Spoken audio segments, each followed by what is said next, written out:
चला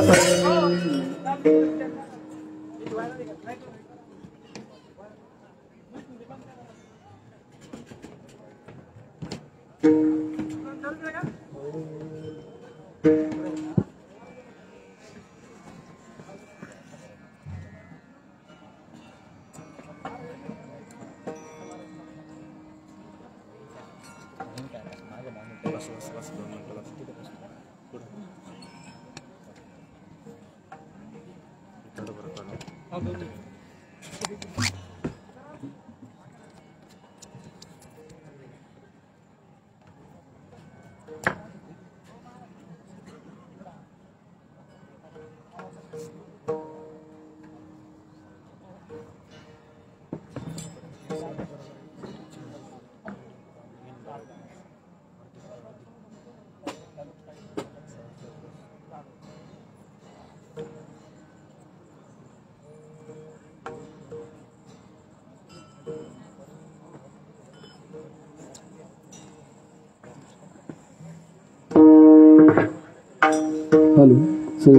हरी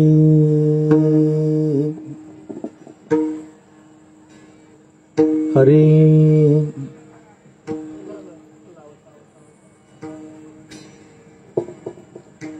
हरी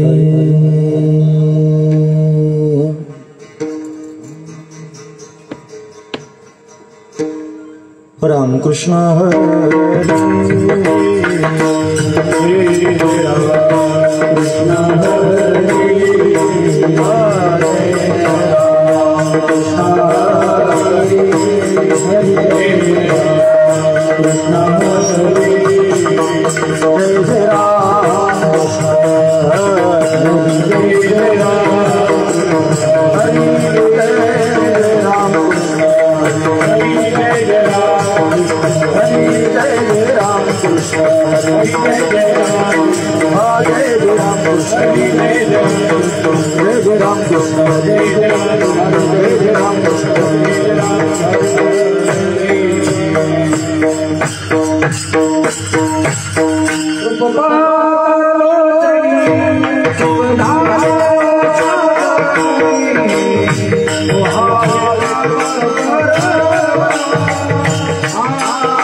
पहारे दैवत कैसे भक्ति पिसे भाविक, भक्ति पिसे भाविक, भक्ति पिसे भाविक।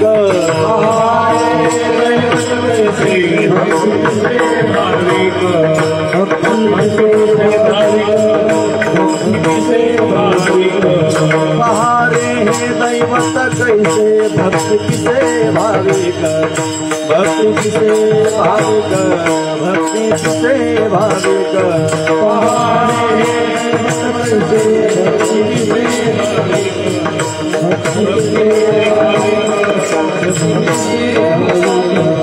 पाचारिया सरिसा पावे ऐसी सबे बराडी ऐसी सबे बराडी ऐसी सबे बराडी पाचारिया सरिसा पावे ऐसी सबे बराडी ऐसी सबे बराडी ऐसी सबे बराडी शुष्क काष्टी गुरगुरी लाज हरी न धरिता लाज हरी न धरिता लाज हरी न धरिता शुष्क काष्टी गुरगुरी लाज हरी न धरिता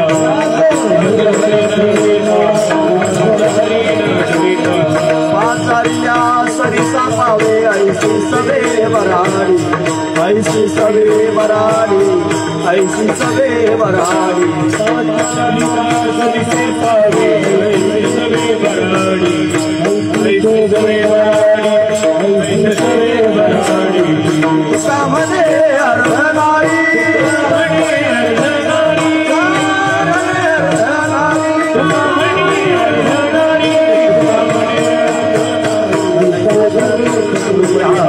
ऐसे धरी पड़े ऐसे धरी पड़े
हरि हरि बालकृष्ण महाराज हरि भक्त पारायण किरण महाराज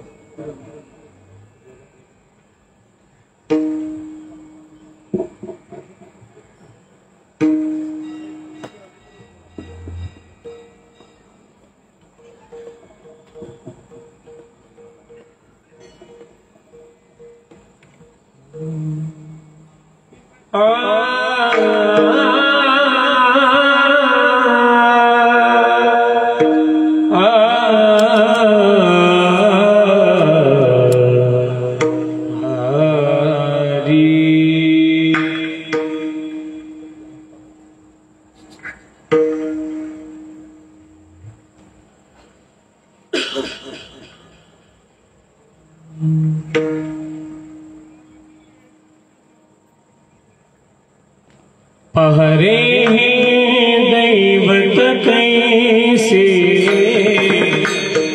पहरे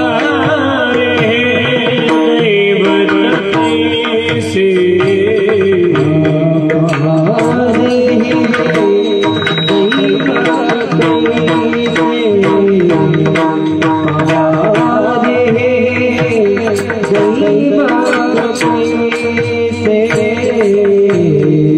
Bye.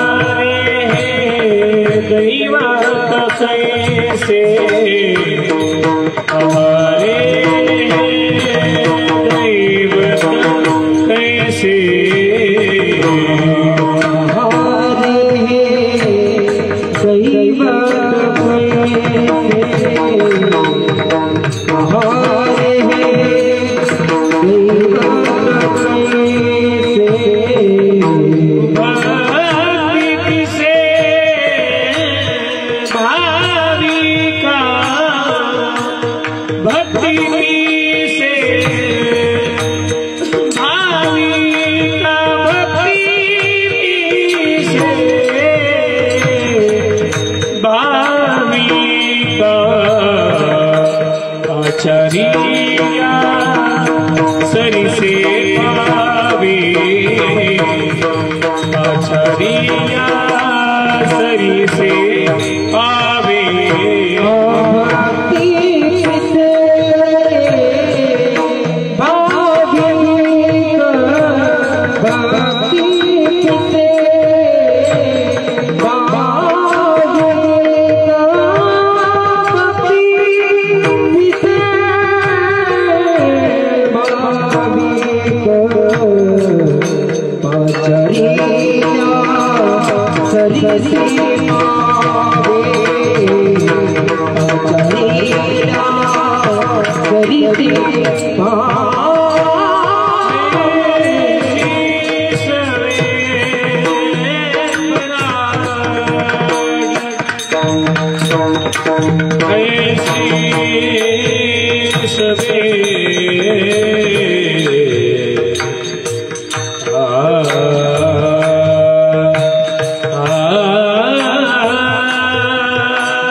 पहार हे दैवत कैसे भक्ती पिसे भाविक पाचारिल्या सरिसा पावे ऐसी सवे बराडी शुष्क काष्टी गुरगुरी लाज हरी न धरिता पाचारिल्या सरिसा पावे ऐसी सवे बराडी तुका म्हणे अर्धनारी ऐसी धरी रुपडी हा पाचारिल्या सरिसा पावे ऐसी सवे बराडी विठोबा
हरी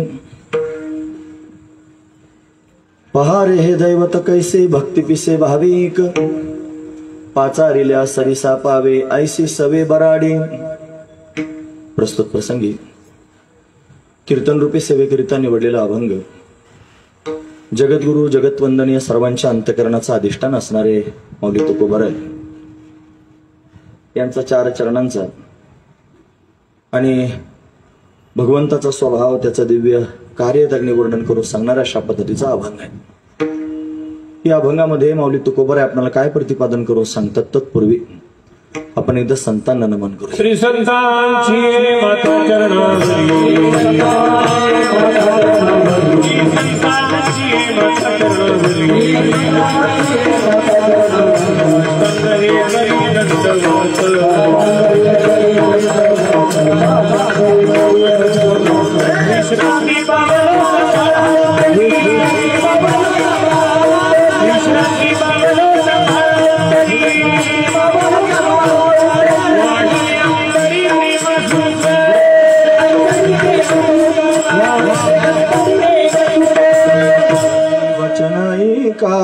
कमळापती वचन ऐका कमळापती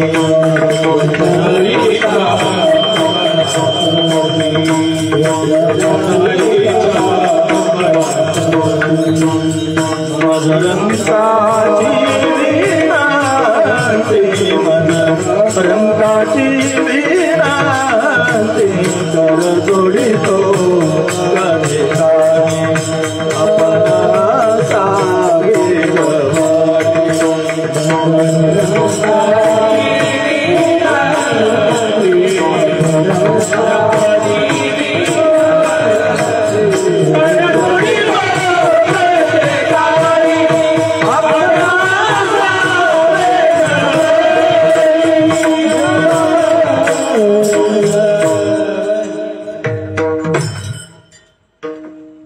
श्री संतांच्या माथा चरणावरी साष्टांग हे करी दंडवत विश्रांती पावलो सांभाळा उत्तरी वाढले अंतरी प्रेम सुख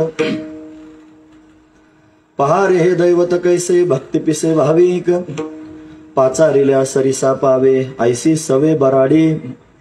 प्रस्तुत प्रतिवर्षी या श्री नवनाथ वारकरी शिक्षण संस्थेच्या वर्धापन दिनानिमित्त भव्य दिव्य स्वरूपाचा असणारा हा सप्ताह संस्थेच्या माध्यमातून आयोजित होत असतो.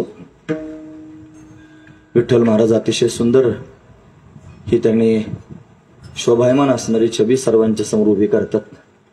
प्रत्येक वेळेला आगळं वेगळंच वाटतं. मोठी सजावट आहे, पाहतच राहावी असे वाटते.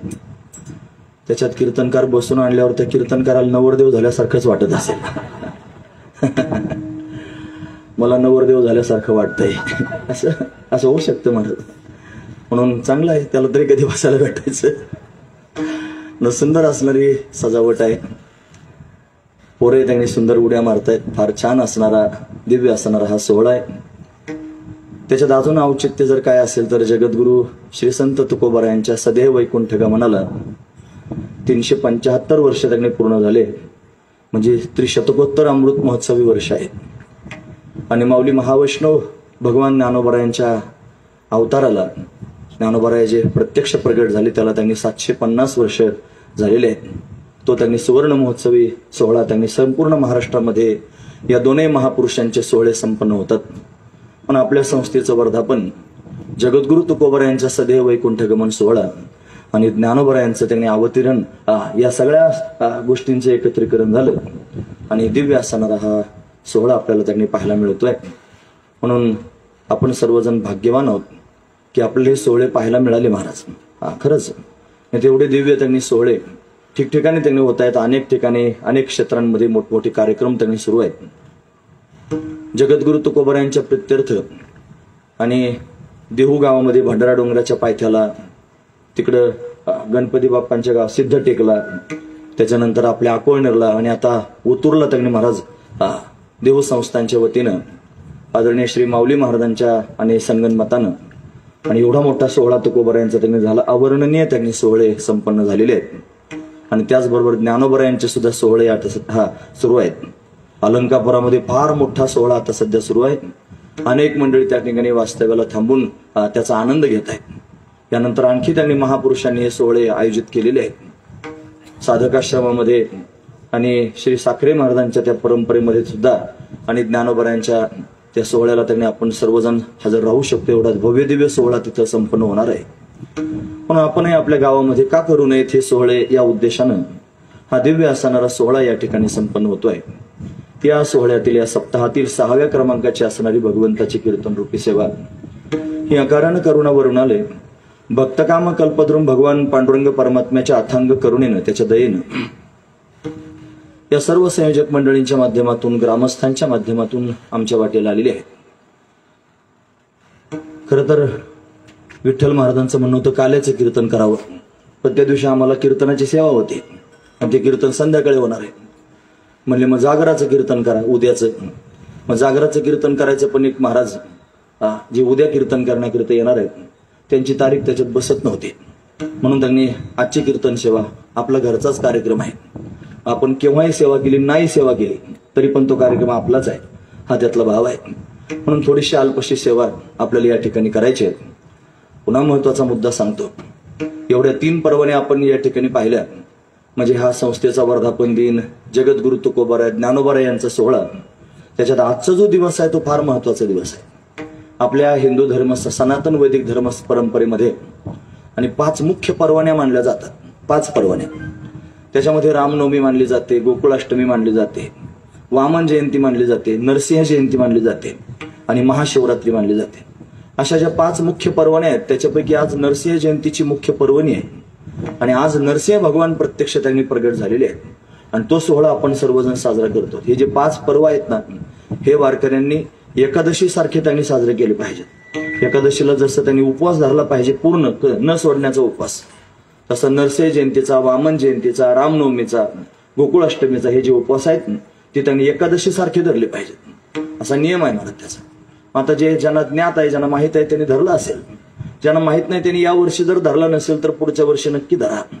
ज्यांना माहित नाही त्यांच्याकरिता सवलत आहे आजच्या दिवस. नाही तर मग असं सांगितल्यावर म्हणतील ते स्वयंपाक तयार केला आमचा घोटाळा व्हायचा, असं व्हायला नको. म्हणून त्यांनी या वर्षी ज्यांनी उपवास धरला नसेल त्यांच्याकरिता ठीक आहे, पण आठवणीत ठेवा ही महापर्वणी आहे आणि त्या पर्वणीची त्यांनी सेवा भगवंताच्या कृपेनं आमच्या वाटेला आलेली आहे. सेवेकरिता निवडलेला अभंग जगद्गुरु तुकोबाराय यांचा आहे. तुकोबाराय अभंगाच्या माध्यमातून भगवंताचा दिव्य असणारा स्वभाव वर्णन करून सांगतात, भगवंताचा परिचय करून देतात. काय सांगतात महाराज? हे पहा रे हे दैवत कैसे भक्ती पिसे भाविक. थोडासा इको दे, थोडं इको दे. पाचारिल्या सरिसा पावे ऐसी सवे बराडी. बघा हे दैवत कसं आहे म्हणले, भगवंताचा त्यांनी स्वभाव वर्णन करून सांगतात. पहा रे हे दैवत कैसे, हे कसं दैवत आहे बघा ना, कसं आहे म्हणले. भक्ती पिसे भाविक. पिस शब्दाचा अर्थ तो वेड लागणे.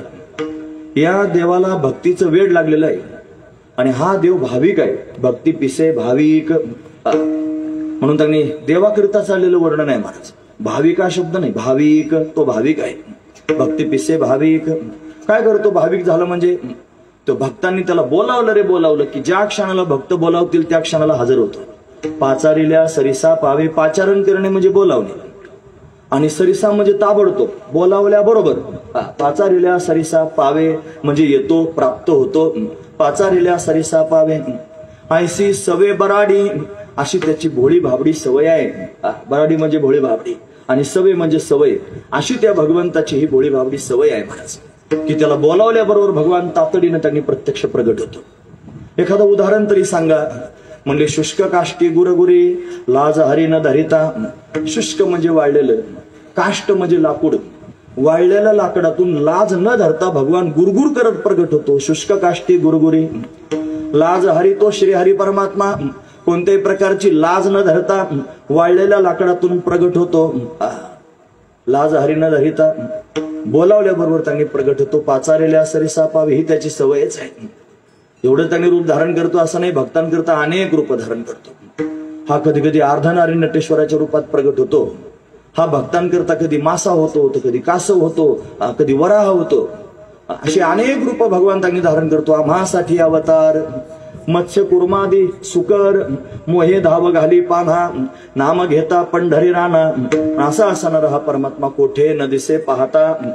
उडी घाली अवचिता. कुठंच दिसत नाही पण तातडीनं त्यांनी उडी घालून भक्तांकरिता धावत येतो. ही त्याची सवय आहे, हा त्याचा स्वभाव आहे आणि तो स्वभाव त्याची सवय जगद्गुरु तुकोबाराय अभंगाच्या माध्यमातून वर्णन करून सांगतायत.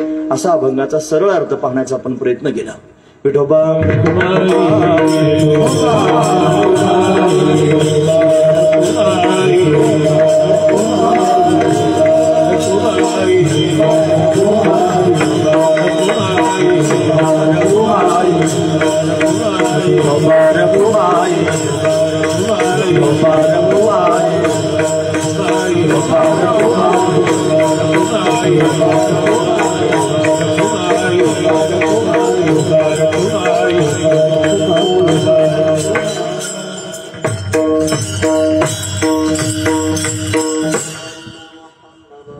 पहारे हे दैवत कैसे भक्ती पिसे भाविक. पाचारिल्या सरिसा पावे ऐसी सवे बराडी. भगवंताचा परिचय जगद्गुरु तुकोबाराय करून सांगतात. आपण सर्वजण भगवंताचे भक्त आहोत, हरीची भक्ती करणारे आहोत. म्हणजे हरीला आपल्याला प्राप्त करून घ्यायचंय, तो हरी आपल्याला कळायला पाहिजे. कसा असेल त्याचा परिचय आपल्याला झाला पाहिजे. 2 प्रकारानं हरी पाहिला जातो. एक स्वरूप लक्षणानं पाहिला जातो, एक तटस्थ लक्षणानं पाहिला जातो. त्याच्या स्वरूपाचं वर्णन साधू संतांनी करून सांगितलं. हे सत्य ज्ञानानंत गगनाचे प्रावरण. सत्य ज्ञानानंत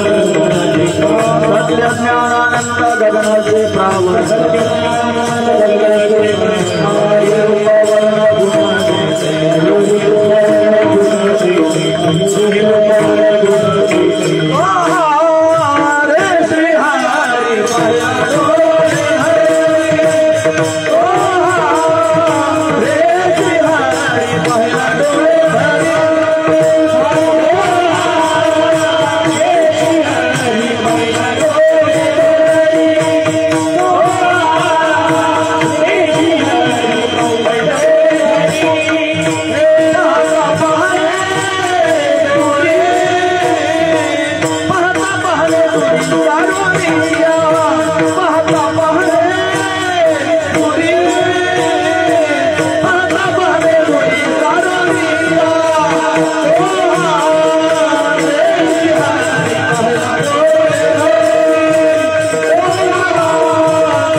नित्य ज्ञान अनंत गगनाचे प्रावरण नाही रूप नाही वर्ण नाही गुण जेथे असा असणारा तो परमात्मा आहे. त्याचं स्वरूप जर पाहायचं ठरलं, स्वरूप लक्षणानं जर पाहिलं तर तो असा आहे. आपल्या सर्वांना परमात्मा जर प्राप्त करून घ्यायचा असेल तर त्याचं मूळ स्वरूप असं आहे महाराज. त्याच्यापर्यंत जायचं असेल तर तो असाच पाहिला पाहिजे. पण सर्वसामान्यांना त्याच्यापर्यंत त्यांनी सहजासहजी जाता येत नाही. त्या निर्गुण स्वरूपाचा बोध सर्वांना त्यांनी प्राप्त होत नाही. म्हणून त्याच्यापर्यंत जाण्याकरिता साधू संतांनी काही माप तयार केलं. माप, ते माप जर कोणतं असेल तर ते भक्तीचं माप आहे महाराज. असंही मनवाच्यातीत तुझे स्वरूप मनोनिया माप भक्ती केली. तो कसा आहे? तो अनुरेणूपेक्षा सूक्ष्म आहे महाराज. तो व्यापकाहून व्यापक आहे. श्रुती वर्णन करून सांगते अनोरणीयान महतो महियान आत्मस्य जंतुर निहतो गुहायाम तमकर्तु पश्यत्वित शोका धातू प्रसादान महिमान आत्मन. असा सर्व व्यापक आहे, सूक्ष्म सूक्ष्म आहे. तो परमात्मा सामान्य बुद्धीचा विषय होत नाही महाराज. सामान्य बुद्धीला तो कळत नाही, तो मनाला कळत नाही. तो वाणीचा विषय त्याने होत नाही. परा पश्यंती मध्यमा वैखरी एकही वाणी परमात्म्यापर्यंत जात नाही. त्याच्या पलीकडेच आहे महाराज तो. म्हणून मनाला कळत नाही, वाणीला कळत नाही. म्हणून त्याला पाहिलं, मग पाहायचंच नाही का? पाहायचं ना. मग त्याला पाहण्याकरिता काही स्वतंत्र माप केलं पाहिजे, सोपं माप केलं पाहिजे. काय माप केलं?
सगळे असताना मी आतडे ताणणं काही चांगलं नाही की नाही. एक एकाचे नाही मनोव्यापारे हे विश्वचे होय संहारे अशी ज्यांची स्थिती फार गोड त्यांनी तुम्ही म्हणणार आहात. त्याच्यात मी त्यांनी आतडे ताणतोय.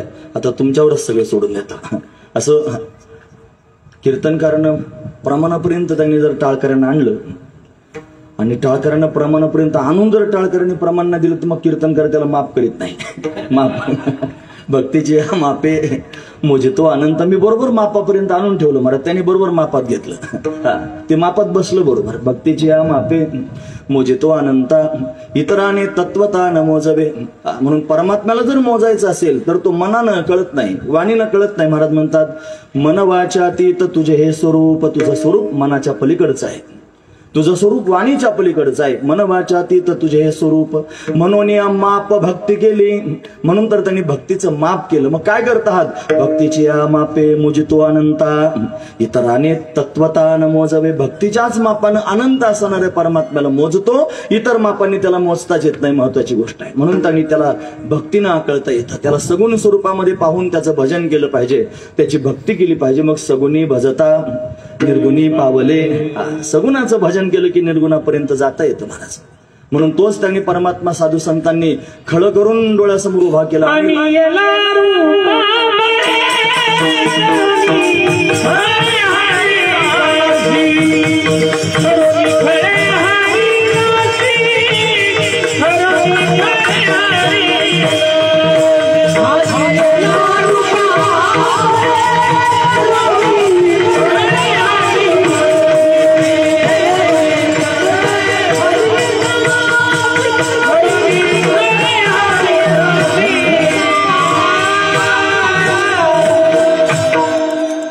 हा रूपा बळे.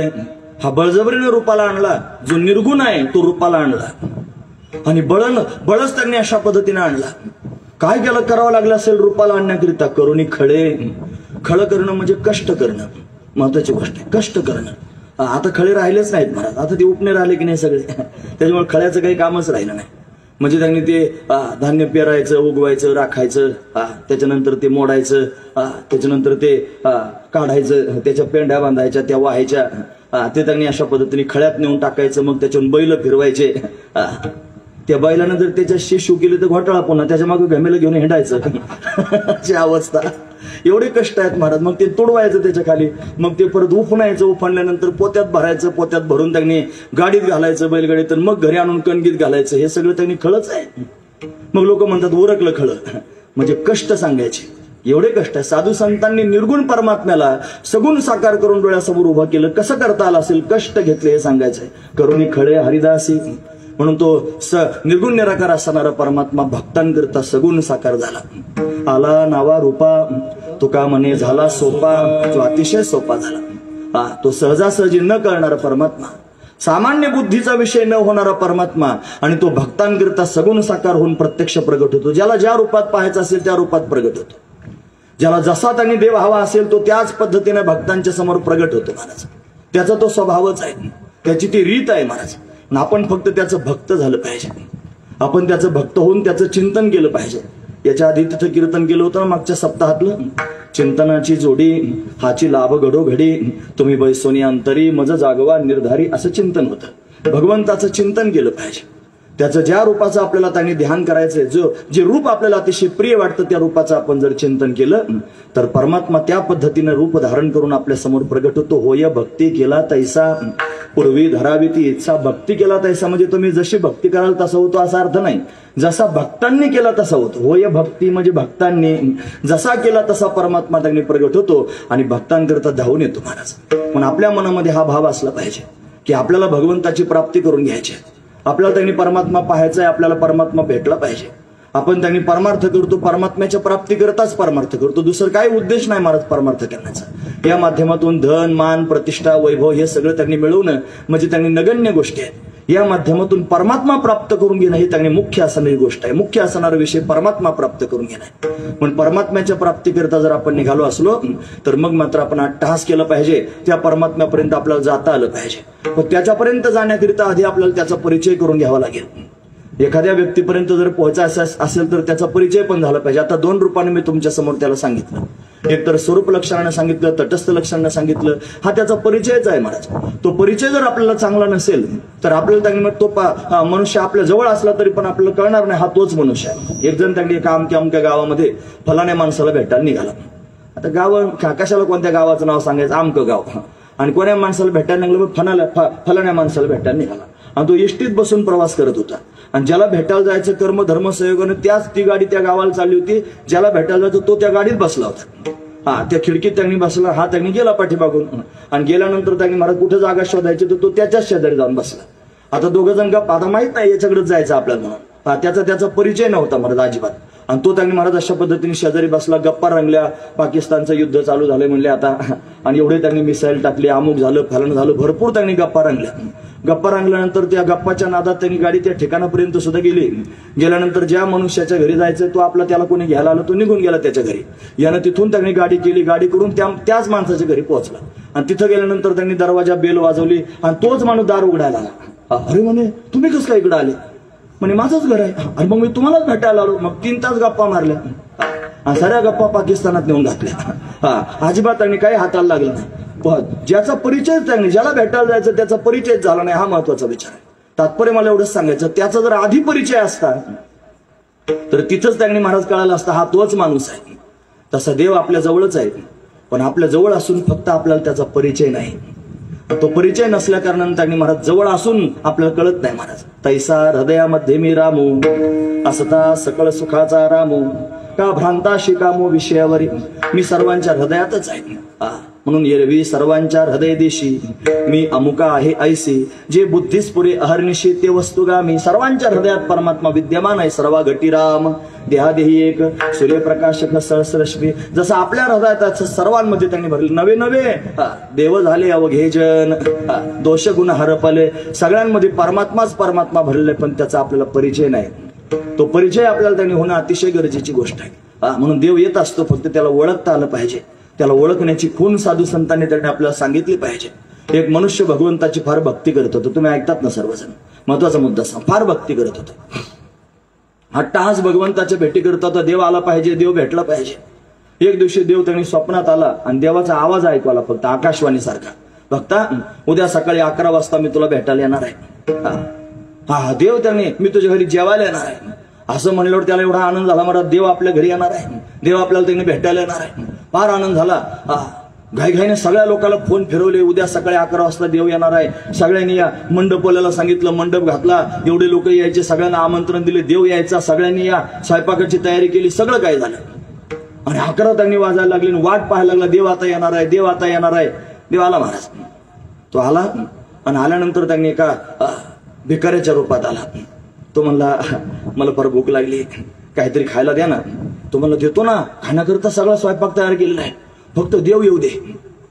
देव आला की तो जेवला रे, जेवला की तुला लगेच जेवायला देतो. कोणाला म्हणला? भिकाऱ्याला. भिकारी कोण होता? देवच भिकारी झाला होता. म्हणला तुला लगेच खायला देतो, फक्त देव येऊ दे. भिकारी तिष्ठत होता. म्हणला फार भूक लागली हो, तुमचा देव कधी यायचा आणि कधी मला जेवायला द्यायचे? नाही मला आत्ताच देतो, देणार नाही. म्हणलं देव आल्याशिवाय देणार नाही. त्याला काढून दिलं महाराज भिकाऱ्याला. तो मला भिकाऱ्याच्या रूपात गेलो, त्याच्यामुळे कदाचित ओळखलं नसेल, खायला दिलं नसेल, खायला येतो म्हणलो होतो ना. मग पाहुण्याच्या रूपात गेलं पाहिजे. लगेच अमरावतीचा पाहुणा झाला, अर्जंट. लगेच पाहुणा होऊन त्यांनी आले म्हणे पाहुणे, बरं झालं तुम्ही आलात, देव आता येणारच आहे, देवाची वाटच मी पाहतोय. म्हणलं ते येईल त्यावेळेला देईल देव, मला फार भूक लागली, फार लांबून प्रवास करीत आलो, काहीतरी खायला द्या ना.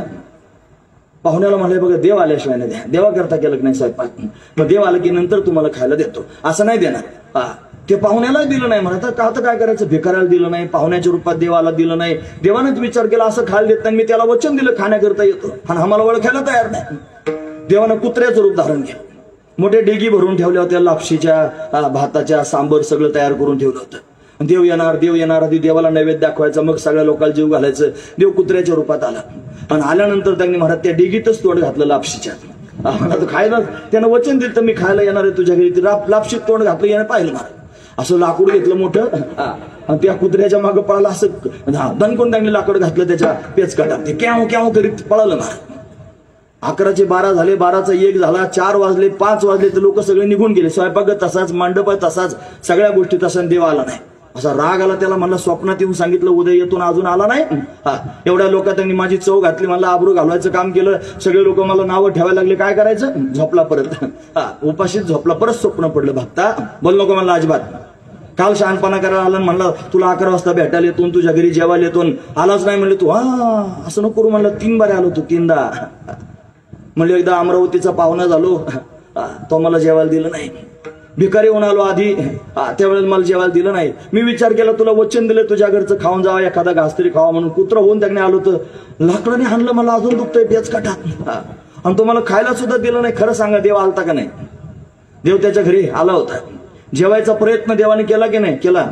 यानं जेव घातलं का? नाही घातलं. का नाही घातलं? देव कळाला नाही म्हणून, देवाचा परिचय झाला नाही म्हणून. हा महत्वाचा विचार आहे. तसा देव आपल्या अवतीभोवतीच आहे.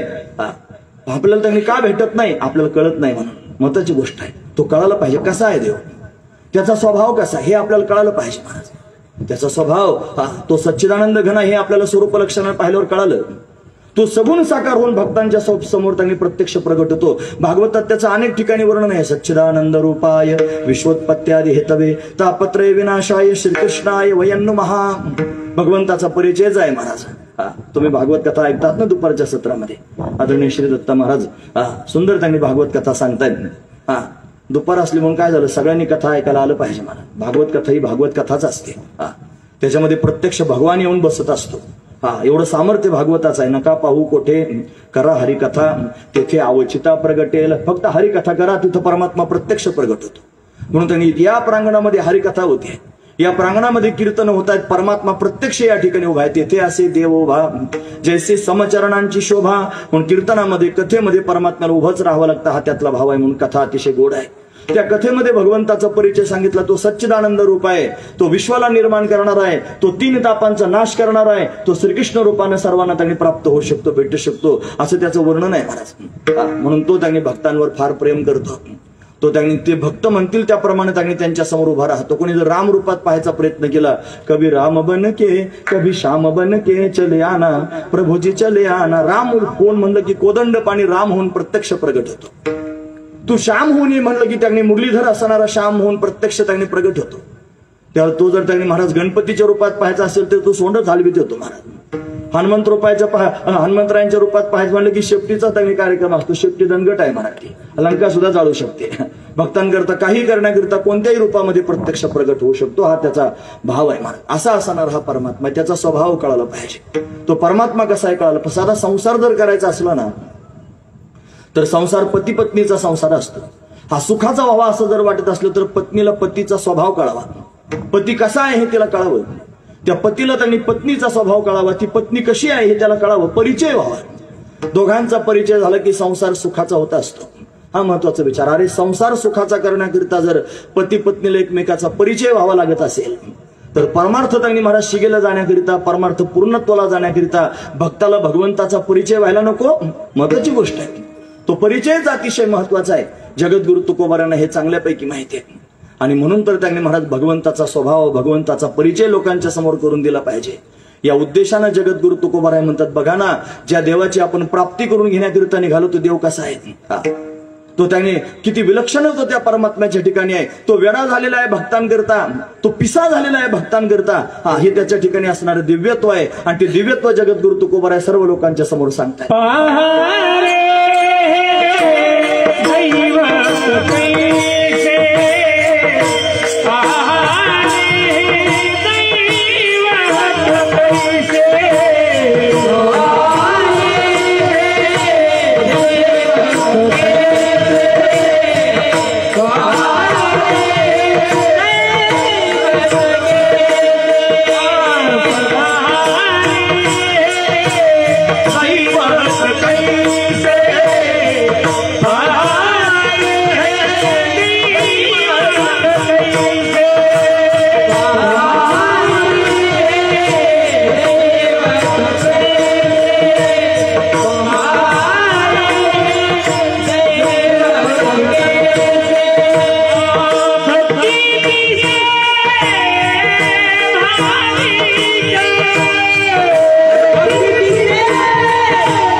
पहा रे हे दैवत कैसे, भक्ती पिसे भावी एक भगवंताचा स्वभाव सांगतात.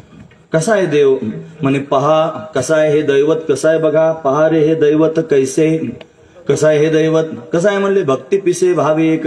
याला भक्तीचं वेळ लागलेलं आहे आणि ते भाविक असणारं दैवत आहे. नुसती भक्ती करणं वेगळं आणि त्याच्यात भाव असणं वेगळं. भक्ती तर सगळेच करतात महाराज. उगं पोथी वाचणं ही भक्तीच आहे, कीर्तनात येऊन बसणं ही भक्तीच आहे, पाय पाय पंढरपूरला जाणं ही भक्तीच आहे, गंध लावणं ही भक्तीच आहे, माळ घालणं ही भक्तीच आहे, गायन करणं वादन करणं ही भक्तीच आहे महाराज. पण ती भक्ती त्यांनी करत असताना तिच्यामध्ये जर भगवत प्राप्तीचा भाव नसला तर त्याचा काय उपयोग आहे महाराज. हा देव त्यांनी महाराज भक्त तर आहेच आहे, पण फक्त भक्त नाही भाविक आहे महाराज. भक्ती पिसे, याला भक्तीचं वेळ लागलेलं आहे आणि तो भाविक आहे. आपण आतापर्यंत माणसं भक्त होतात आणि ते भाविक असतात असं ऐकलं. या अभंगात तुकोबाराय वेगळं सांगतात. ते म्हणतात देव भक्त झालेला आहे आणि तो भाविक आहे म्हणतात, काही करू शकतो भक्तांकरता. आमचे बाबा त्यांनी दृष्टांत सांगतात. परमपूजनीय वंदनीय प्रातस्मरणीय संत चरणरज गुरुवर्य छगन बाबा, बाळनाथगडावरचे बाबा, ते त्यांनी दृष्टांत सांगतात. ते म्हणतात एकदा नारदजी महाराज त्यांनी भगवंताला भेटायला आले द्वारकेमध्ये. आता फार त्यांनी पत्नी होत्या, भगवंताला सर्वांच्या प्रत्येक त्यांनी खोलीमध्ये परमात्मा दिसला असं दिनचर्या त्यांनी पाहिली, पण हे देव त्यांनी पाहण्याकरता गेले. पण सुरुवातीला गेल्यानंतर देव दिसलाच नाही. कुठे आहे देव? रुक्मिणी आई साहेबांना विचारलं. ते म्हणले ते देवपूजा करतात. अरे सगळं जग ज्यांची पूजा करतं देव देवपूजा करतो, कोणाची पूजा करतं ते आम्हाला माहित नाही म्हणले. त्यांचं देवघर थोडं स्वतंत्र आहे आणि त्या देवघराला कायमस्वरूपी कुलूप असतं आणि त्याची चावी कायमस्वरूपी त्यांच्या कमरेला असते. ते त्याची चावी कोणाच्या हातात देत नाही. कोण? देव. आणि त्या देवघरात जातो, देवघरात पूजा करतो. तास, दीड तास, 2 तास त्यांची पूजा चालते म्हणले. नारदजींना आश्चर्य वाटलं. म्हणे सगळं जग देवाची पूजा करतं, देव कोणाची पूजा करतो? पाहायला गेलं पाहिजे. मग सूक्ष्म, आता त्यांना त्रैलोक्यात जाता येतं, मग सूक्ष्म रूप धारण करून त्या देवपूजेच्या खोलीमध्ये प्रवेश केला. यानं आपलं सोहळं लावलं होतं. सांगलं त्यांनी महाराज रितसर असणारी पूजा झाली होती आणि पूजा करून त्यांनी महाराज दंडवत प्रणाम करीत होता. अरे कोणासमोर दंडवत प्रणाम करतो? या कन्हैयाचा कोण असा देव आहे? हा तर सगळ्या जगाचा देव आहे. तो कोणाच्या पाया पडतोय? बारकाईने पाहिलं, सगळ्यात पहिली मूर्ती नारदाचीच होती महाराज. नारद म्हणले माझी मूर्ती आहे. मग सनक, सनंदन, सनातन, सुजात, नारद, तुंबरू हे सगळेची सगळे त्यांनी महाराज, प्रल्हाद, उद्धव हे सगळेची सगळे भक्त त्यांनी अशा पद्धतीने पाहायला मिळाले. आणि या सगळ्या भक्तांची देव त्यांनी पूजा करत होता आणि पूजा करून पुन्हा त्यांनी दंडवत प्रणाम करत होता. महाराज म्हणतात निर्गुण आकार झाला गुणवंत, घाली दंडवत पूजोनिया, तेथे माझा काय कोण तो विचार, वर्णावया पार महिमा त्यांचा. निर्गुण आकार झाला गुणवंत. 2 रूप त्याचे पाहिले, निर्गुण आणि सगुण. तो निर्गुण असणारा परमात्मा सगुण झाला आणि काय करतोय? निर्गुण आकार झाला गुणवंत आणि घाली दंडवत पूजोनिया. दंडवत घालतोय आणि निवळ दंडवत घालतो असं नाही, आधी पूजा करतोय मग दंडवत घालतोय. कोणासमोर? या सगळ्या भक्तांच्या समोर. ते भक्तच त्याचे देव आहेत महाराज. त्या भक्तांचीच पूजा करतो, त्या भक्तांची भक्ती करतो महाराज. महत्वाची गोष्ट आहे. आणि फक्त भक्ती करतो असं नाही, फार भावयुक्त अंतकरणाने भक्ती करतो. त्यांच्या मुखकमलाकडे पाहतो, त्यांची सेवा करतो, त्यांचे शब्द झेलायचं काम करतो. फार मोठा भाविक आहे महाराज म्हणतात. भक्ती पिसे भाविक, त्याला वेड लागलेलं आहे भक्तीचं.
वेडा झाला लाचावला भक्तीशी. लाचावला, त्याला लाच निर्माण झाली. भक्ती करतात आणि वेडा झाला महाराज. त्या भक्तांच्या मागे मागेच फिरू लागला. हे म्हणून हिंडे मागे मागे, म्हणून हिंडे मागे मागे.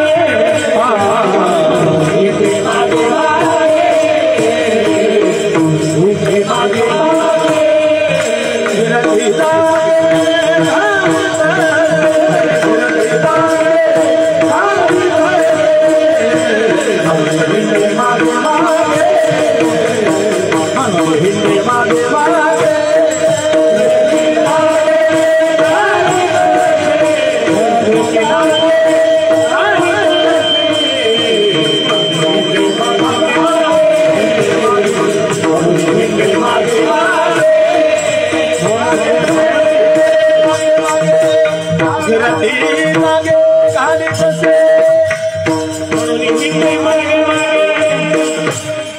म्हणून हिंडे मागे मागे घरटी जागे घाली तसे जाग्यावरच चक्रा मारतो ते भक्त फिरले की त्यांच्या मागे फिरतो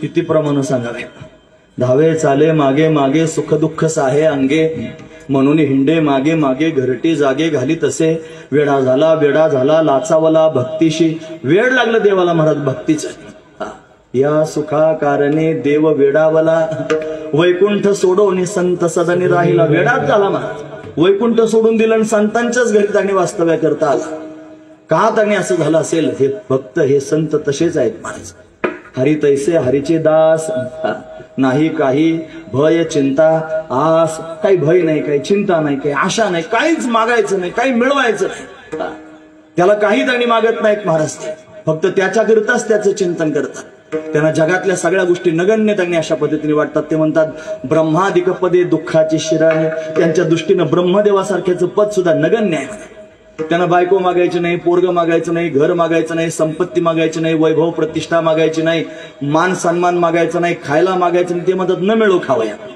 न वाढो संतान पर ह्या नारायण कृपा करू अशी त्या भक्तांची अवस्था आहे म्हणून त्या भक्तांकरता वेडा झाला का वेडा झाला का त्याचं कारण हे भक्त असे आहेत म्हणून त्या भक्तांकरता वेडा झाला आणि काय करतो वेडा होऊन त्यांची भक्ती करू लागला फक्त भक्ती करतो असं नाही भावयुक्त अंतकरणानं भक्ती करू लागला असा असणारं हे दैवत आहे महाराज असा असणारा हा देव आहे तो जरी निर्गुण असला तरी सगुण झाला आणि सगुण होऊन त्यांनी काय करतो तर जे अशा प्रकारचे भक्त आहेत त्या भक्तांचं त्याला वेड लागून त्यांची भक्ती करतो आणि भावयुक्त अंतकरणाने भक्ती करतो महाराज म्हणतात पहा रे हे दैवत कैसे बघा नाही कसा देव आहे भक्ती पिसे भाविक याला देव भक्तीचं वेड लागलेलं आहे हा भाविक आहे म्हणजे नेमकं काय करत असेल बरं भक्तीचं वेड लागलं म्हणतात हा भाविक आहे असं म्हणतात अहो ते जे भक्त आहेत ना त्या भक्तांना जगातलं काहीच त्यांनी नको असतं फक्त तोच हवा असतो मग ते चित्तामध्ये दुसऱ्या कोणत्याच गोष्टीला स्थान देत नाही जसं मातेची या चित्ती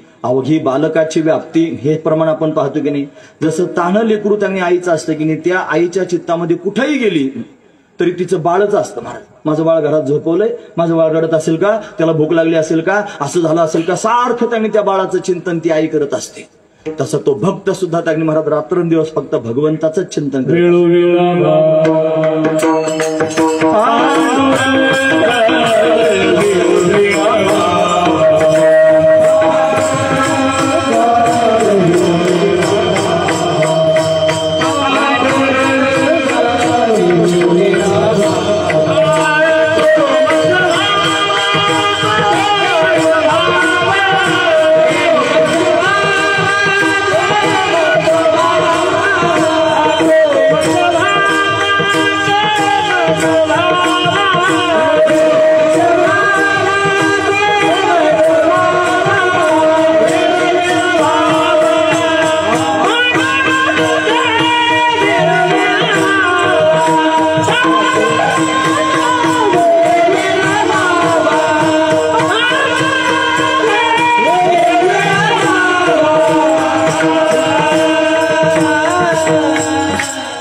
त्याच्या वाचून मला दुसरं कोणीच नको आहे फक्त तोच पाहिजे अशी ज्यांची अवस्था झालेली आहे त्यांच्याकरिता वेडा झाला लाचावला भक्तीसे लाचावला महाराज त्यांच्या मागे मागे फिरतोय देवाला दुसरं काही काम त्यांनी नाही त्या भक्तांकरताच त्यांनी उभा आहे त्याच्यापेक्षा तो स्वतः सांगतो तुमचे निब्बरा दिसत असे मी तुमच्यामुळेच चांगला दिसतो त्याला कोण देव म्हणतं महाराज याला देव त्यांनी म्हणलं जातं हे फक्त भक्तांमुळे म्हणलं जातं हे भक्तांचे त्याच्यावर उपकार आहेत हा महत्वाचा विचार आहे पंढरपूरच्या वारीला जर गेलं ना तर गेल्यानंतर हा सगळ्यांना सांगतो देवगुज सांगे पंढरीशी अरे प्रेम सुख घ्या रे नाम माझे, आता आलात ना असे परत परत पंढरपूरला या, माझं नाम घ्या, प्रेम सुख घ्या नाम माझे. हा, हे भक्त ज्या वेळेला परत फिरतात घरी जाण्याकरिता त्यावेळेला त्या भक्तांना परत त्यांनी सांगतो, तुम्ही जाता तुमच्या गावा, हुरहुर वाटे माझ्या जीवा, तुम्ही गेलात की मला करमत नाही रे, तुमच्याशिवाय मला आहेच कोण दुसरं. असं त्यांनी भगवान भक्तांकडे पाहून त्यांनी म्हणत असतो. ती देवी उभा आहे तिकडे सप्तशृंगी माता, तुम्हाला माहिती आहे ना सगळ्यांना. ती त्यांनी अशी, तिला बरेच हात आहेत, बरेच 18 हात आहेत महाराज, आणि तिची मान अशी वाकडी झालेली आहे, अशी माकडी मान अशी थोडी वाकडी केलेली आहे. कशामुळे वाकडी केली असेल असा प्रश्न माझ्या मनात पडला. तिथं त्यांनी काही भक्त होते का भक्ताला प्रश्नच विचारला, म्हणजे हे काय प्रकार आहे, देवीची अशी मान वाकडी आहे आणि देवी काय अशी तिरकी पाहते आहे. ती म्हणली खानदेश तिचं माहेर आहे, खानदेश तिचं माहेर आहे म्हणतात. आणि त्या माहेरातले लोक येतात ना तिच्या भेटी करता, ती त्यांची वाट पाहते, अशी त्यांनी मान वाकडी करून त्यांची वाट पाहते आणि ते सगळे भक्त येतात. आल्यानंतर देवीचा चेहरा जर पाहिला ना असा प्रफुल्ल होऊन जातो, अगदी काही खुलतो महाराज. आणि ते खानदेशातले लोक तिची ती यात्रा करून ज्या वेळेला परत फिरतात ना तेव्हा देवीचा चेहरा सुकून जातो महाराज. अशी अवस्था आहे. का बरं? तिचे माहेरचे लोक आले की तिला फार समाधान वाटतं आणि ते जायला लागले की फार तिला वाईट वाटतं. असं तर त्या देवीचा स्वभाव आहे, तिचं ते पाहिल्यावर असं दिसतं. हे जसा ना तसा तो विटेवर उभा असणारा देव सुद्धा असाच आहे महाराज. एक 7-8 दिवस पंढरपुरात जाऊन थोडं पारायण करून बघा. पारायण करायचं, रोज दर्शनाला जायचं, आणि सगळं झालं की परत एकदा घरी येण्याकरिता निघायचं आणि शेवटचं दर्शन घ्यायला जायचं. मग त्याचा चेहरा बघा कसा होतो. एका अधिक मासात आम्ही पंढरपूरला सप्ताह करण्याकरिता गेलो आणि गेल्यानंतर त्यांनी महाराज निळोबरायांच्या गाथ्याचं पारायण केलं. ते तुकोबरायांचं भवन नाही का पलीकडच्या बाजूला तिथं, आणि सगळा मोठा सोहळा झाला. रोज दर्शनाला जायचो, मुखदर्शन भगवंताचं नाही व्हायचं, कधी बारी लागून पायाचं दर्शन व्हायचं. आणि शेवटच्या दिवशी ज्यावेळेस जायला निघालो ना महाराज आम्ही, त्यावेळेला काल्याचं कीर्तन त्यांनी झालं. त्या काल्याच्या कीर्तनात दहीहंडी फोडावी लागते ना महाराज. ती काल्याच्या कीर्तनात दहीहंडी फोडावी लागली नाही, फुटली आपोआप. तुम्ही याच्या आधी ऐकलं असेल कुठे, पण तरी सुद्धा फुटली. ते घेऊन आले, तिथे काही बांधायला सोय नव्हती. एक त्यांनी लाकूड आणलं, त्याच्यामध्ये ते दहीहंडी अडकवली आणि अडकवून 2 जणांनी खांद्यावर धरून त्यांनी आणली स्टेजवरती. असं स्टेज होतं मोठं, आणि ती आता त्यांनी अभंग म्हणून झाले ना आता फोडायची. इतक्यात ते शिंक तयार केलं ना त्याच्यातून अशा पद्धतीने ती दहीहंडी निसटली अशी त्यांनी पडली. कोणी फोडावी लागली नाही, आपोआपच फुटली महाराज. म्हणजे त्यानं त्याची जाणीव करून दिली की मी तुमच्यामध्ये आहेच, अशी प्रत्यक्ष त्यांनी जाणीव झाली. आणि त्याच्या पुढचा मुद्दा सांगतो, ज्यावेळेस सगळं आटोपलं, काला वगैरे झाला, प्रसाद घेतला ना आता परत जायचं, त्यावेळेला त्याचं दर्शन त्यांनी एकदा घेऊन गेलं पाहिजे असा विचार मनात केला. जो आधी 5-6 दिवस त्यांनी गेल्यानंतर जसा प्रसन्न दिसत होता ना, आम्ही ज्यावेळी निघालो ना महाराज त्यावेळेला त्याचा चेहरा असा झाला होता, असं जसं गुलाबाचं फुल असं ते सुकून जावं असा सुकल्यासारखा त्यांनी चेहरा झाला. त्याचा तो चेहरा पाहून त्यांनी हृदय भरून आलं, मन असं पिळवटून आलं की देवा मला जसं होतंय तसंच तुला सुद्धा होतंय. आणि असंच सगळं वारकऱ्यांना झालं महाराज.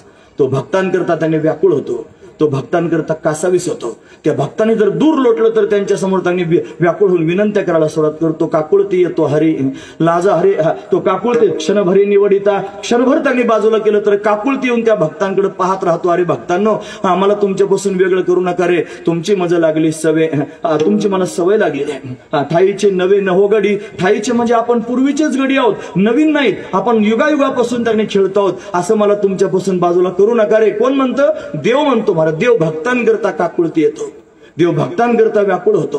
असा भगवंताचा स्वभाव आहे. पहा रे हे दैवत कैसे भक्ती पिसे भाविक, याला भक्तीचं वेळ लागले म्हणून तर असं होतं महाराज. हा भाविक आहे म्हणून तर असं होतं. ते सगळे गोपाळ त्यांनी महाराज, आता काल्याचं कीर्तन नाहीये पण तरी सुद्धा प्रसंग सांगायला काय हरकत आहे, पण प्रसंग सांगतो. सगळ्या गोपाळांचा भगवंताला वियोग झाला आणि वियोग झाल्यानंतर 100 वर्षानंतर परत त्यांनी भेटले. कुठे भेटले माहिती आहे? ते कुरुक्षेत्रावर भेटले. ते ग्रहण होतं, ग्रहणाचं स्नान करण्याकरिता, तीर्थ स्नान करण्याकरिता गेले होते कुरुक्षेत्रावर.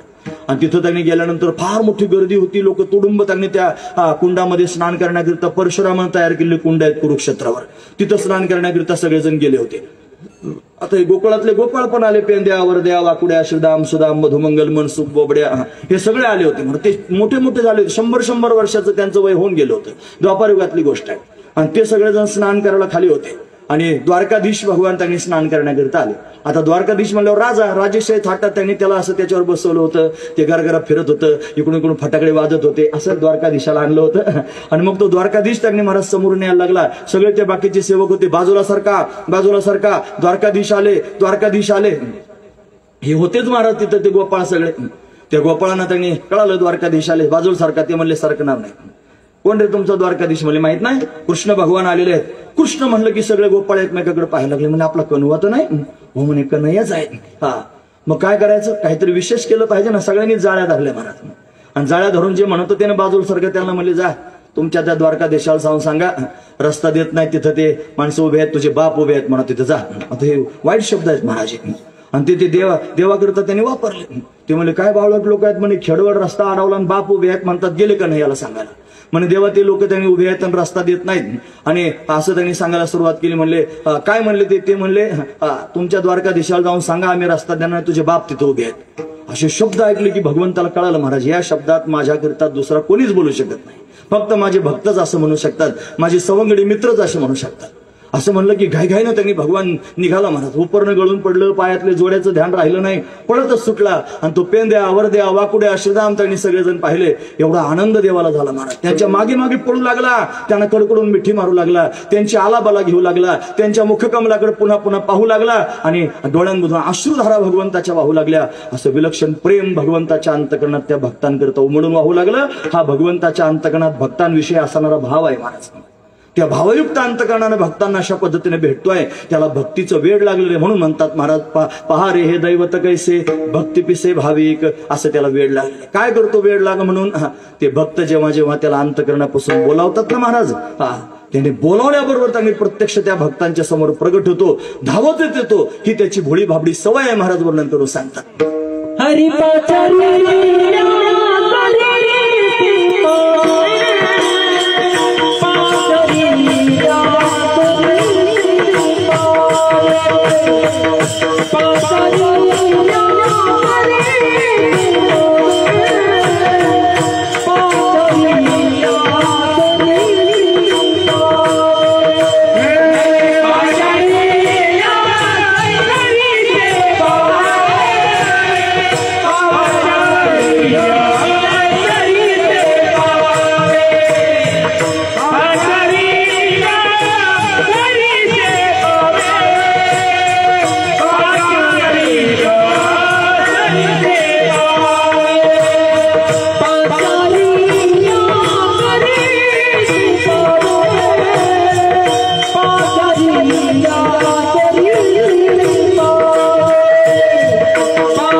पाचारिल्या सरिसा पावे किंवा सरिसे पावे ऐसी सवी बराडी.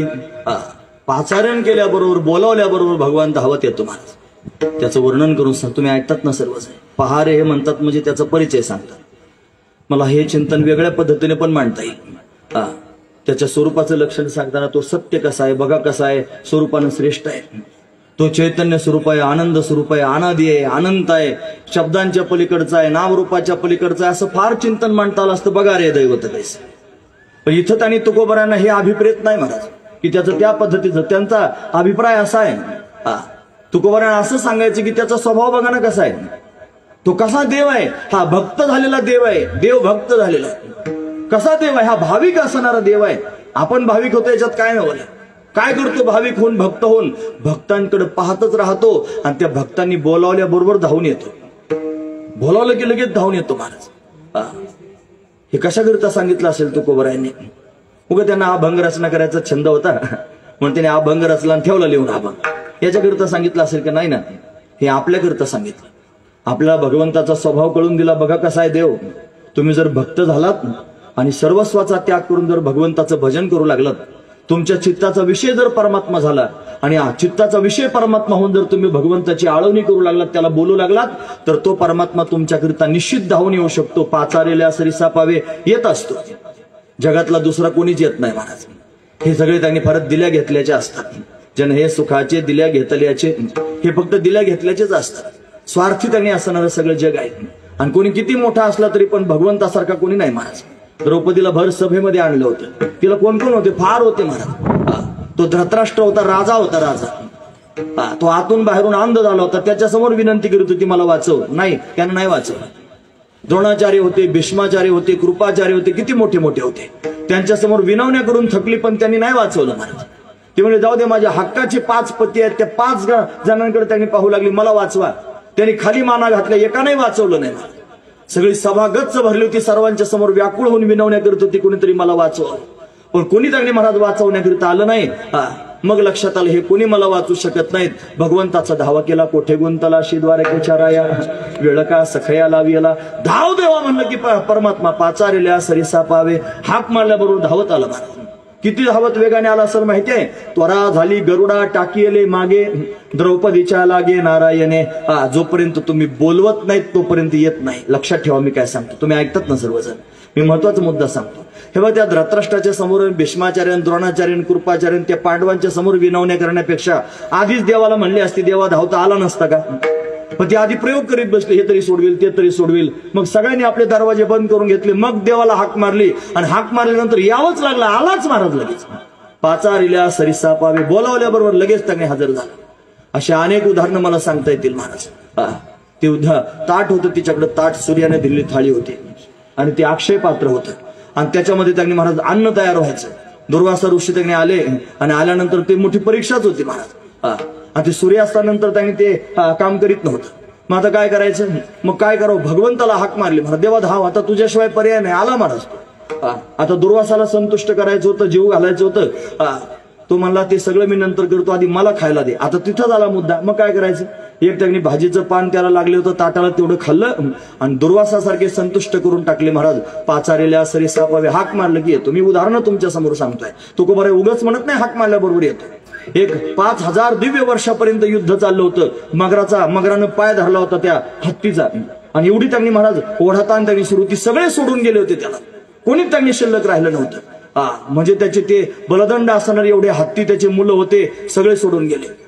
त्या हत्तीला त्यांनी म्हणतात 2000 बायका होत्या. कसं काय केल्या असतील त्याची त्यालाच माहिती. प्रत्येक बायकोला त्यांनी म्हणत 2-2 मुलं होते आणि त्या 2-2 मुलांना परत 2-2 बायका होत्या आणि त्यांना परत 2-2 मुलं झालेली होती. नंतर हिशोब करा महाराज. ते फार मोठं लांबलचं गणित आहे. कीर्तन होईपर्यंत संपायचं नाही हिशोब. अशी एवढी सगळी फौज होती. ही सगळी फौज त्याला बाहेर काढायच्या नादी लागली होती. पण एकही त्यांनी कामाला आलं नाही. त्या सुना निघून गेल्या, मुलं निघून गेले, नातवंड निघून गेले, म्हाताऱ्या राहिल्या. आता म्हाताऱ्या काय करतील, त्या मला एवढे बलदंड होते सगळे, आपली मुलं सुना त्यांच्या म्हातारं बाहेर आलं नाही आणि आपण काय करणार, त्या गेल्या नातवंड सांभाळायला. मग हे एकटं झालं. अंतकाळी मी परदेशी, आता कोण मला सोडवणार आहे. मग त्या कळो येईल अंतकाळी, प्राणप्रयाणाचे वेळे, राहती निराळी रांडा पोरे सकळ. शब्द असेच आहेत महाराज, त्यातला एक सुद्धा बदलायसारखा नाही. मग ते त्यांचे शब्द आहेत महाराज. कोणी त्यांनी राहत नाही. मग शेवटी भगवान त्यांनी आठवला. सोंडेमध्ये त्यांनी फुल घेतलं, कमळाचं आकाशाच्या दिशेनं भिरकावलं आणि कोण होईल तो ब्रह्मांड चालक आपणचे हाक देईल हाके, असं म्हणलं की ह कहे लक्ष्मी, ती कहे गजराज, आगे चलत गोली पिछे होता आवाज. म्हणून त्यांनी हत्ती म्हणायला जेवढा वेळ लागतो तेवढ्या वेळात आला. पाचारिल्या सरिसा पावे, गरुडावर बसून आला आणि हत्तीला त्यांनी अशा पद्धतीने वाचवलं, मगराचं मस्तक उडवून टाकलं महाराज. हाक मारल्याबरोबर परमात्मा प्रत्यक्ष प्रगट होतो. असे अनेक उदाहरण त्यांनी सांगता येतील. तुकोबर आहे, तुम्ही म्हणता हाक मारलं की परमात्मा येत असतो, तुम्ही एखादं उदाहरण सांगा. मग म्हणले हात परमात्मा असा आहे की तो सर्व कणाकणामध्ये व्याप्त आहे. त्याचे भक्त त्यांनी जसा संकल्प करतील तसा त्यांच्या समोर त्यांनी परमात्मा प्रगट होतो. हा सर्व व्यापक असणारा परमात्मा त्याच्या भक्तांच्या इच्छेनुसार सर्व काही कार्य करत असतो. प्रल्हादाच्या मनामध्ये असा भाव निर्माण झाला की हा परमात्मा खांबातून प्रगट व्हावा. त्याच्या बापाने विचारलं त्याला खांबात देव आहे का, असं म्हणलं की त्यांनी देव आहे म्हणल्याबरोबर त्यांनी महाराज त्या लाकडातून अशा पद्धतीने वाळलेल्या लाकडातून हा प्रत्यक्ष त्यांनी परमात्मा प्रगट झाला. बोलावल्याबरोबर त्यांनी अशा पद्धतीने आला आणि भक्ताचा सांभाळ करू लागला. महाराज वर्णन करू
उदाहरण जगद्गुरु तुकोबराय देतात. ते म्हणतात पाचा शुष्क काष्टी गुरगुरे लाजा हरी न धरिता. शुष्क म्हणजे वाळलेलं, काष्ट म्हणजे लाकूड. लाकडातून प्रगट झाला महाराज बोलावल्याबरोबर. हिरण्यकश्यप उन्मत्त झालेला होता. तो का उन्मत्त झाला माहिती आहे तुम्हाला? त्याचा भाऊ होता हिरण्याक्ष. या हिरण्याक्षाला मारण्याकरिता भगवंतानं वराह अवतार धारण केला होता. हा हिरण्याक्ष त्यांनी महाराज कश्यप आणि दितीच्या घरी दोघे जण जन्माला आले होते. त्यांच्या आईबापाचं नाव आहे कश्यप आणि दिती. तिची त्यांनी महाराज मनाचं असंयमन झालं होतं. भगवान शंकराचा अपमान झाला होता. अशा बऱ्याच गोष्टी तिच्याकडून चुकल्या होत्या आणि म्हणून तिच्या पोटी आसूर जन्माला आले होते. 1000 वर्षापर्यंत गर्भधारणा तिनं पोटात साठवली होती. हिरण्य म्हणजे सोनं, सोन्यासारखं त्यांनी तापवलेलं त्यांनी असणारा तिचा तो गर्भ आहे. त्याच्यातून 2 प्रत्यक्ष प्रगट झाले. एकाचं नाव हिरण्याक्ष, दुसरा झाला हिरण्यकश्यप. मग ते जय विजय आहेत महाराज. प्रत्यक्ष सनकादिक संतांनी ज्यांना शाप दिला ते जय विजय हिरण्याक्ष हिरण्यकश्यप झाले. म्हणून त्यांना वरदान दिलं होतं देवानं, मी तुमच्याकरिता अवतार घेऊन येईन. म्हणून हिरण्याक्षाला मारण्याकरिता भगवंतांनी वराह रूप धारण करून आला आणि हिरण्यकश्यपूला मारण्याकरिता भगवंतानं नरसिंह अवतार अशा पद्धतीने घेतला. का बरं त्यांनी भगवान नरसिंह झाला असेल? श्रीमद भागवतामध्ये आणि ज्यावेळेला वृत्रासुराला त्यांनी महाराज भगवंतानं मारवलं, ते दधीची ऋषींच्या अस्थी आणल्या, त्याच्यानंतर त्याचं वज्र तयार केलं विश्वकर्म्याकडून आणि मग त्या वृत्रासुराचं आणि इंद्राचं युद्ध झालं आणि त्याच्यात वृत्रासुर मारला गेला. आता ते आसूर त्यांनी मारले गेले. भगवान आसुरांना मारण्याकरिता मदत करतो म्हणून त्यांनी शुकाचार्यांना हे सांगत असताना परीक्षित राजाला आश्चर्य वाटलं. तो म्हणला समप्रिय सुरत ब्रह्मन भक्तानाम भगवान स्वयं. तो त्यांनी सगळ्या भक्तांच्या ठिकाणी सारखाच आहे. मग असा त्यांनी द्वेष करताना का दिसतो? देवतांची बाजू घेतो आणि दैत्यांचा त्यांनी संहार करतो, असं का त्यांनी होतं? ते म्हणले हे बघ राजा, तुला त्यांनी भगवंताचा स्वभाव माहित नाही आणि म्हणून तुला असं त्यांनी वाटतं. तुला भगवंताचा स्वभाव जर ऐकला ना, साधू पृष्ठ महाराज हरिश्चरित्र अद्भुतम, हरीचं चरित्र त्यांनी अतिशय अद्भुत आहे. ते तू श्रवण कर. तू जसा प्रश्न मला विचारतो असाच प्रश्न एकदा आणि धर्मराज युधिष्ठिरानं नारदांना विचारला होता. पांडवांचा राजसूय यज्ञ होता. त्या राजसूय यज्ञामध्ये अग्रपूजेचा मान भगवंताला त्यांनी द्यायचा होता 9:15 वाजता. तो उंच आसनावर बसला होता देव आणि मग त्याला त्या अग्रपूजेचा मान त्यांनी द्यायचा. एक जण उभा राहिला, त्याचं नाव आहे शिशुपाल. हा शिशुपाल त्यांनी महाराज भगवंताचा द्वेष्टा होता. द्वेष अंतकरणात ज्याच्याविषयी निर्माण होतो ना, त्यातला एक सुद्धा चांगला गुण दिसत नाही महाराज. तुम्ही ऐकता सर्वजण. ज्याच्याविषयी फार प्रेम आपल्या अंतकरणात जडलेलं असतं ना, त्याचा एक सुद्धा दुर्गुण आपल्याला त्यांनी दिसत नाही, एक सुद्धा दुर्गुण दिसत नाही, सगळे त्याला सद्गुणच दिसतात. आणि एखाद्या विषयीचा द्वेष जर अंतःकरणात निर्माण झाला, त्याच्याकडे कोटी कोटी सद्गुण जरी असले ना तरी त्यातला एक सुद्धा सद्गुण माणसाला दिसत नाही. पण भगवान जगाचा मालक आहे, अनंत कोटी ब्रह्मांडाचा नायक आहे, सार्वभौम आहे, हा सर्व व्यापक आहे, कर्तुम अकर्तुम शक्तीचा त्यांनी दाता, हे सगळं त्यांनी असून सुद्धा शिशुपालाला माहीत असून सुद्धा त्याला शिव्या दिला 100. तुम्हाला याच्या आईबापाचा ठिकाणा आहे का? कोणी म्हणतं वसुदेव देवकीचा, कोणी म्हणतं नंद यशोदेचा, कोणी म्हणतं असं. हे त्यांनी भरपूर त्यांनी झालं, 100 शिव्या दिल्या आणि भगवंताने त्याचं मस्तकच उडवलं महाराज. सगळ्यांच्या समोर त्याची प्राणज्योत निघाली, भगवंतामध्ये विलीन झाली. धर्मराजानं पाहिलं, नारदाला विचारलं हे का झालं? मग त्यांनी सांगितलं हा जय विजयांपैकी एक आहे, याला मारण्याकरिता हे त्यांनी महाराज सत्ययुगामध्ये, आता हे त्यांनी शिशुपालाने दंतवक्र झाले, भगवंताच्या हाताने मरतील. मागच्या त्रेतायुगामध्ये रावण कुंभकर्ण झाले होते, त्यांना मारण्याकरिता परमात्मा राम झाला. आणि त्याच्या आधीच्या युगामध्ये त्यांनी हिरण्याक्ष हिरण्यकशिपू झाले होते, एकाला मारण्याकरिता भगवान वराह झाले आणि हिरण्यकशिपूला मारण्याकरिता भगवान नरसिंह रूपात प्रगट झाले. मग नारदांना धर्मराजानं प्रश्न विचारला, हे नरसिंह रूप का धारण केलं भगवंतानं सांगा. म्हणले तो भाऊ मारला त्याचा हिरण्याक्ष, हा उन्मत्त झाला, तो म्हणला विष्णूनं माझ्या भावाला मारलं वराह रूपात येऊ, मी विष्णूचा बदला घेईन. आता देवाचा बदला घ्यायला निघाला. मग काय करायचं? म्हणला मी घनघोर तपश्चर्या करीन, बदला घेईन. बदला घेण्याच्या उद्देशाने त्यांनी महाराज निघाला आणि यानं मेरू शिखरावर जाऊन त्यांनी पर्वतावर तपश्चर्या सुरू केली. ब्रह्मदेवाच्या ओम ब्रह्मदेवाय नमः, ओम ब्रह्मदेवाय नमः हा तपश्चर्या करत होता. देवदेवतांना वाटलं याची तपश्चर्या जर सफल झाली तर हा उन्मत्त होईल आणि आपल्याला त्रास देईल. मग नारद तुंबरूला विनंती केली, ते दोघे जण पक्ष्यांची रूप धारण करून आले. तो म्हणायचा ओम ब्रह्मदेवाय नमः आणि हे म्हणायचे ओम नमो नारायणाय. त्यांनी असं दोघांचा त्यांनी जप सुरू झाला पक्ष्यांचा. तो म्हणला माझ्या शत्रूचं नाव कोण घेत आहे? पण शत्रूचं नाव कोण घेतं पाहिलं तर पक्षी होते. त्या पक्ष्यांच्या मागे पडू लागला, बाण मारू लागला. पक्षी या फांदीहून त्या फांदीवर, या झाडावरून त्या झाडावर उड्या मारत मारत त्याच्या राज्यापर्यंत गेले. संध्याकाळ त्याचं राज्य पण पाकिस्तानमध्येच होतं, काय माहिती आता राहिलं का नाही. म्हणून त्यांनी अशा पद्धतीनं तो तिथपर्यंत जाऊन पोहोचला. आणि पोहोचल्यानंतर त्यांनी महाराज अशा पद्धतीनं त्याला वाटलं संध्याकाळ झाली, आता परत तपश्चर्याला जाण्याचं काय कारण आहे, मग घरी जावं. मग घरी जावं म्हणून त्यांनी महाराज घरी आला. घरी आलं की त्याची पत्नी ती फार सात्विक होती, तिचं नाव आहे कयाधू. या कयाधूनं त्यांनी पहिलं औक्षणाचं ताट आणलं, त्याला ताट ओवाळलं आणि त्याला विचारायला लागली तुम्ही कशी काय तपश्चर्या करायला गेलो होते घरी आलात, कशी काय आलात? तो म्हणला काय नाही, तापला तिच्यावर. मग तिला वाटलं गरम झालेलं आहे, थोडासा शांत झाला पाहिजे. त्याच्या मनासारखा स्वयंपाक केला, मग त्याला जीव घातलं, त्यानं चांगलं चुंगलं जेवण केलं. मग हळूच परत विचारलं, स्वामी तुम्ही कसे काय परत घरी आलात तेवढं सांगा ना मला. काय नाही म्हणला, 2 पक्षी होते आणि माझ्या शत्रूचं नाव घेत होते. असं म्हणल्यावर तिनं परत प्रश्न विचारला, काय म्हणत होते पक्षी?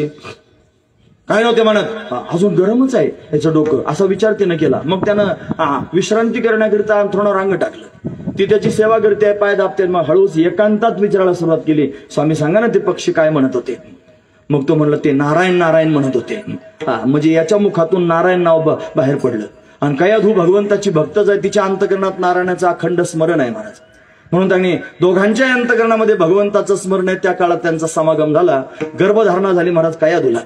सकाळ झाली, सुचिरभूत होऊन तो अशा पद्धतीने तपश्चर्या करण्याकरिता निघून गेला. इकडे त्यांनी गर्भ वाढवू लागला. इंद्राला असं वाटलं त्यांनी हा दैत्याचा पुत्र जन्माला येणार आहे, म्हणून त्यांनी ही बायकोच पळून नेली पाहिजे दैत्याची. म्हणून ती कयाधू उचलली, त्यांनी इंद्र घेऊन जायला लागला. नारदाला कळलं, नारदजी महाराज आले. म्हणजे मूर्खा, अरे देवायस ना, जरा लाज धर ना, लोकांची बायको पळून चालवली बघा आता. असं त्यांनी विचार मनात आला. असं ताडण केलं नारदजी महाराज, सोड म्हणली तर सोडून दिलं महाराज. तिथं नारदांच्या आश्रमामध्ये राहिले. आपलं पण जाईल का? नाही ना. नारदांच्या आश्रमामध्ये त्यांनी राहिले. तिथं त्यांनी महाराज अशा पद्धतीनं गर्भ त्यांनी वाढू लागला. त्या गर्भावर संस्कार त्यांनी झाले. नारदांच्या संगतीमध्ये भगवंताचं चरित्र, भगवंताचे गुणानुवाद, भगवंताचं नामचिंतन अशा पद्धतीने घडलं. इकडे याची तपश्चर्या पूर्ण झाली. ब्रह्मदेव प्रसन्न झाला. वरमगृही, काय पाहिजे तुला सांग, असं म्हणल्यानंतर त्यांनी महाराज तो म्हणला, ब्रह्मदेवा तुम्ही खरंच प्रसन्न असाल तर मला अमर करून टाका. ब्रह्मदेव हसायला लागला, तुम्हाला वेड्या, अरे तुला अमर करण्याची क्षमता माझ्यात नाही. म्हणे का? अरे मीच अमर नाही, जो विश्वबीजाचा साठोपा, तो पुनरावृत्तीच्या मापाशी गजाला, तो त्याला पण परत जन्माला यावं लागतं. म्हणून त्यांनी मी तुला अमर करू शकत नाही म्हणले. मग तुम्ही प्रसन्न झालेले आहात, मग असं करा, जर अमर होण्याचं वरदान देणार नसाल तर मी जेवढे वरदान मागतो तेवढे द्या. आता काय का, त्याला शब्दात अडकून टाकलं. जेवढे वरदान मागतो तेवढे द्या म्हणल्यानंतर तेवढे वरदान द्यायला अशा पद्धतीने सुरुवात केली. तो म्हणला, माझा जर मृत्यू होणार असेल तर माझा मृत्यू दिवसा व्हायला नको, माझा मृत्यू रात्री व्हायला नको. मला त्यांनी घरात मृत्यू नको, बाहेर मृत्यू नको, मला आकाशात मृत्यू नको, मला पृथ्वीवर मृत्यू नको.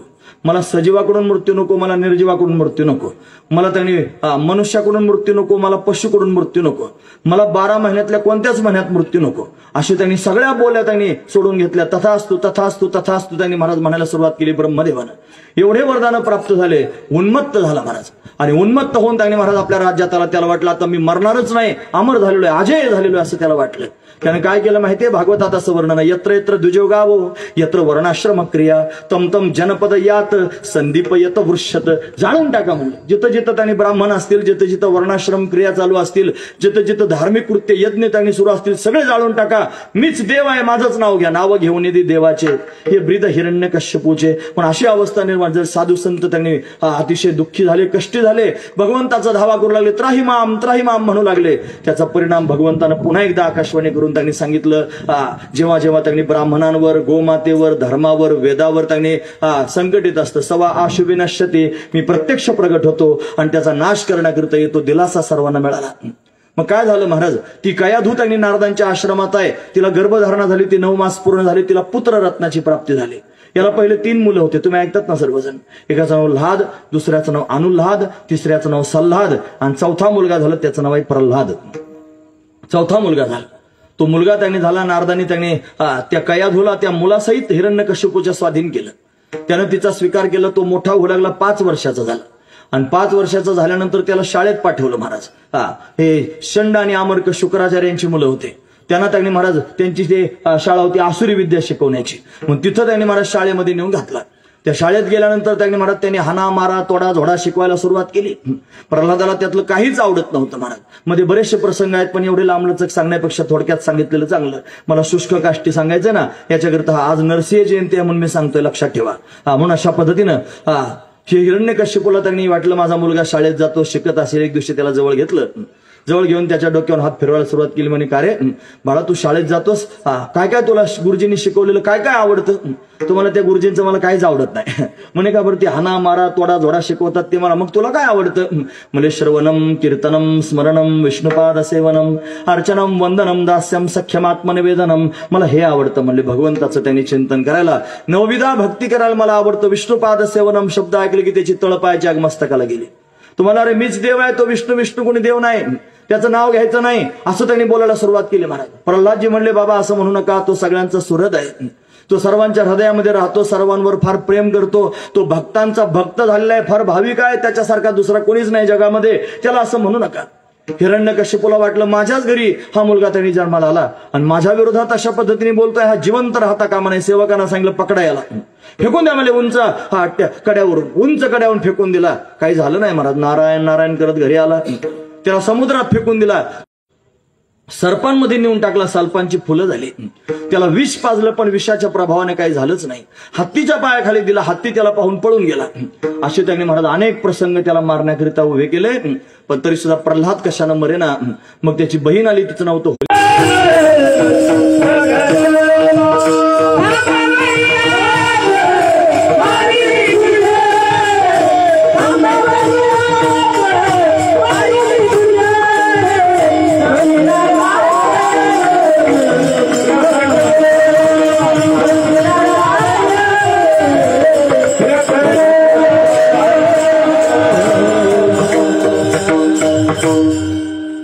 खांबावरील लाथ मारली दुर्जने, स्तंभी नारायण प्रगटला.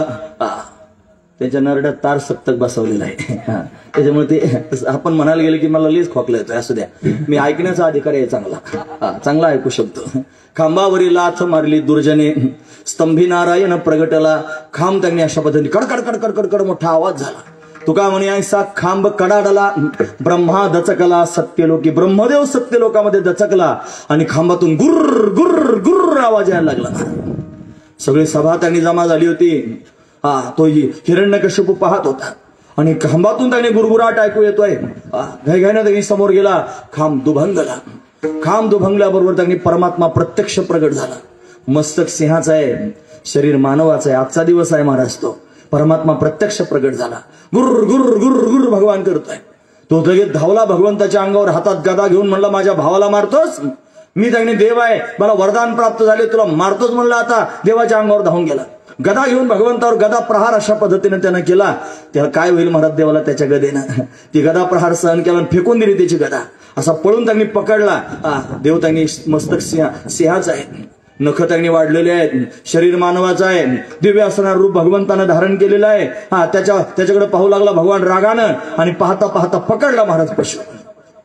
पकडलं की त्याच्या राजद्वारापर्यंत भगवान गेलेले आहेत. तुम्ही ऐकतात ना सर्वजण. महत्वाचा मुद्दा आहे. बघा ना, अनंत कोटी ब्रह्मांडाचा नायक आहे, सगळ्या जगाचं भरण पोषण करणार आहे. त्याच्यासारखा सुंदर या जगामध्ये दुसरा कोणीच नाही महाराज.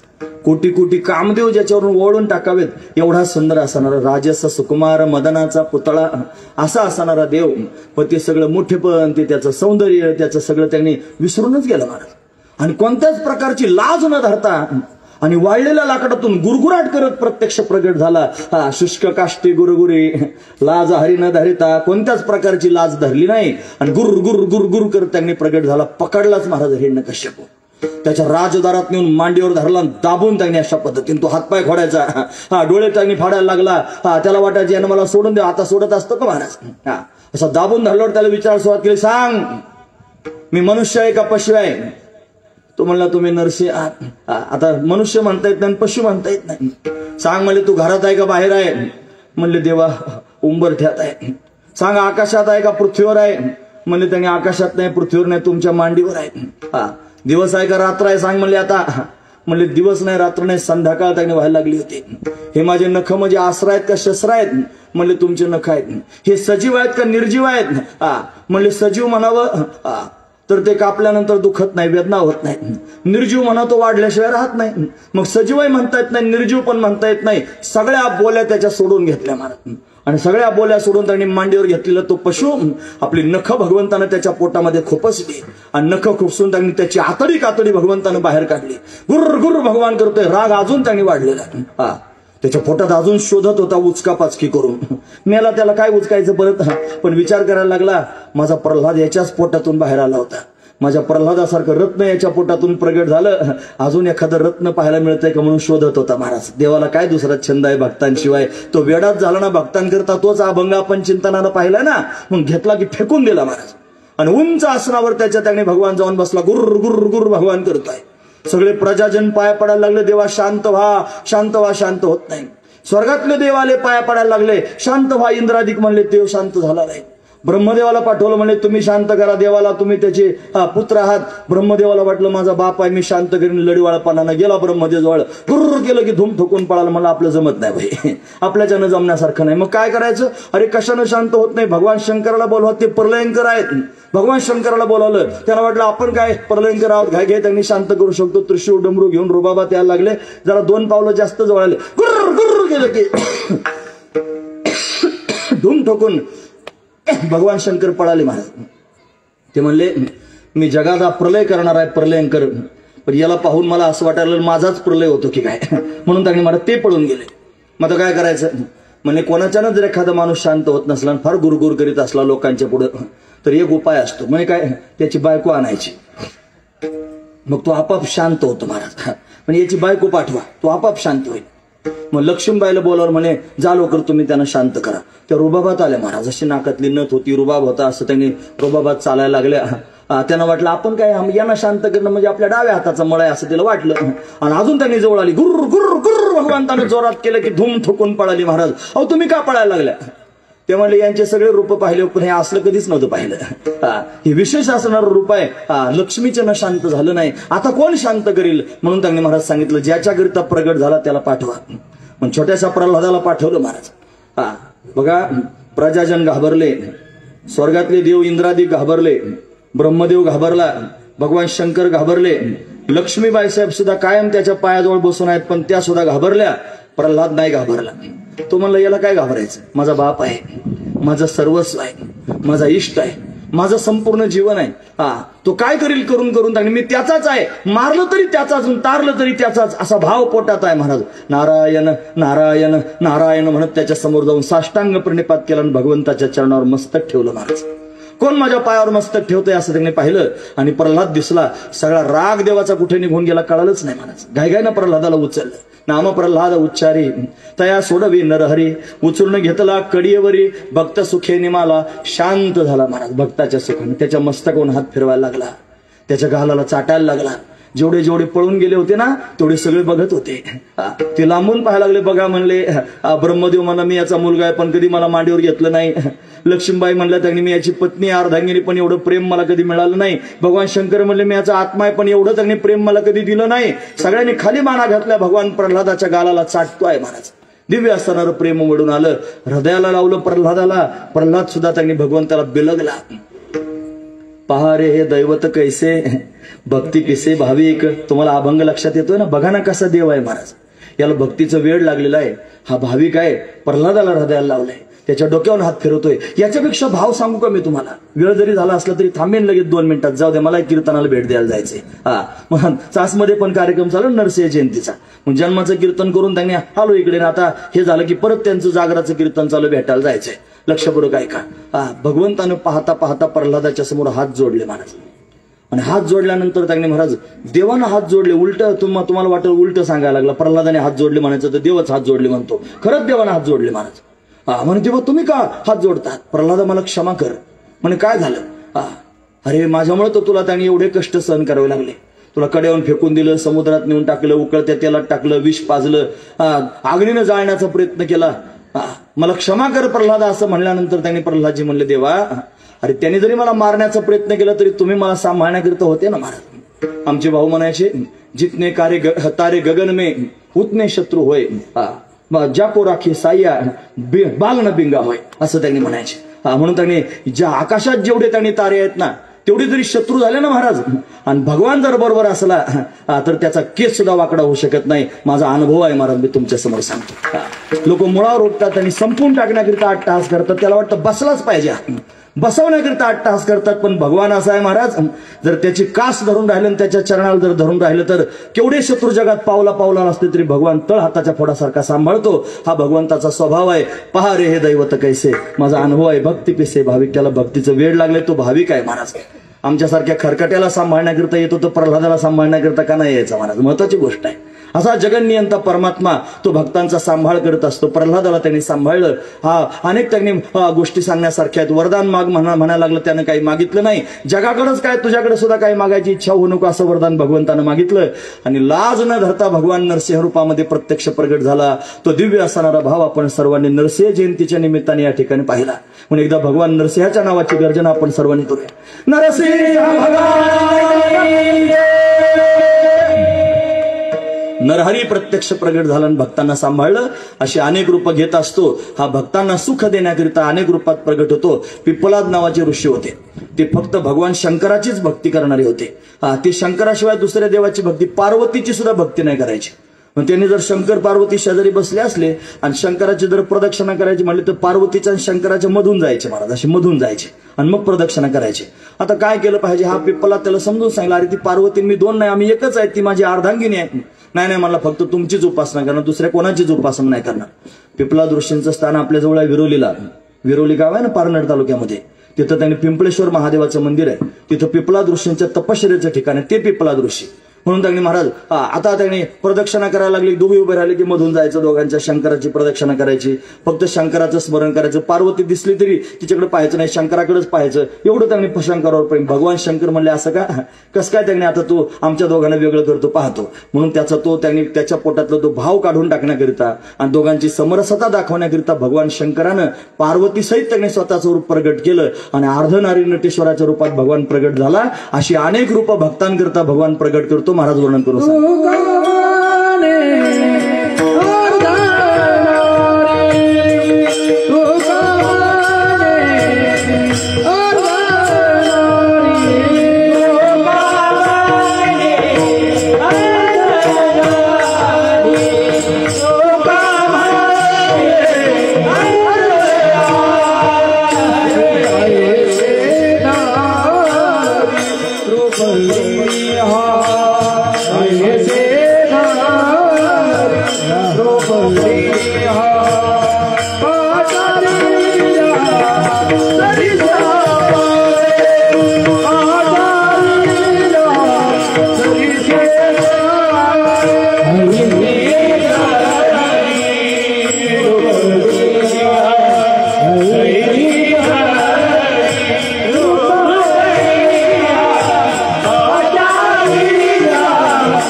सवे भरा दे भरा ऐसे से